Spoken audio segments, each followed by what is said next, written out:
અખિલ બ્રહ્માંડમાં એક તું શ્રી હરિ, જુજવે રૂપે અનંત ભાસે, દેહમાં દેવ તું, તત્વમાં તેજ તું, શૂન્યમાં શબ્દ થઈ વેદ વાસે. આ પંક્તિમાં કવિ કહે છે કે સમગ્ર બ્રહ્માંડમાં એક શ્રીહરિ તું જ છો, પણ તું જુદા જુદા અનંત રૂપે દેખાય છે. શ્રીહરિ દેહમાં દેવ રૂપે, તત્વમાં તેજ રૂપે, શૂન્યમાં શબ્દ રૂપે રહ્યો છે. પવન તું, પાણી તું, ભૂમિ તું, ભૂધરા, વૃક્ષ થઈ ફૂલી રહ્યો આકાશે. વિવિધ રચના કરી અનેક રસ લેવાને, શિવ થકી જીવ થયો એ જ આશે. આ પંક્તિમાં કવિ કહે છે કે ભૂધરા પવન તું છે, પાણી તું છે અને તું જ આકાશમાં વૃક્ષ રૂપે ખીલી રહ્યો છે. આમ હરિએ અનેક પ્રકારના રસને માણવા માટે વિવિધ રચના કરી છે. એ જ આશાએ તે શિવમાંથી જીવ થયો. વેદ તો એમ વદે, શ્રુતિ સ્મૃતિ શાખ દે, કનક કુંડળ વિશે ભેદ ન હોયે, ઘાટ ઘડ્યા પછી નામરૂપ જૂજવા, અંતે તો હેમનું હેમ હોયે.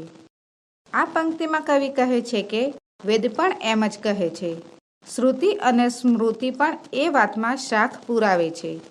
કનક અને કુંડળ એ બે વચ્ચે કોઈ ફરક નથી. સોનામાંથી અનેક ઘાટના અલંકાર બનાવ્યા અને તેને જુદા જુદા નામ આપ્યા, પણ આખરે તો દરેકમાં સોનું જ છે.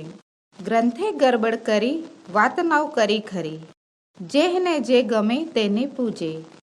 મન વચન કર્મથી આપ માની લહે, સત્ય છે એ જ મન એમ સૂજે.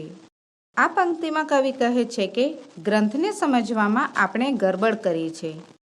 ગ્રંથે સાચી વાત કરી નથી. આથી જેને જે ગમે તેને પૂજે છે. મન વચન કર્મથી પોતે જે માની લે છે તે જ સત્ય છે એમ માને છે. વૃક્ષમાં બીજ તું, બીજમાં વૃક્ષ તું, જવું પટંતરો એ જ પાસે. ભણે નરસૈયો એ મન તણી શોધના, પ્રીત કરું પ્રેમથી પ્રગટ થાશે. આ પંક્તિમાં કવિ કહે છે કે વૃક્ષમાં બીજ તું જ છે, એમ બીજમાં વૃક્ષ પણ તું જ છે. એમાં આવરણ જોઉં છું, નરસૈયો કહે છે, એ મનની શુદ્ધિ છે. પરમાત્માને પ્રીતિ કરું તો એ પ્રેમથી પ્રગટ થાશે.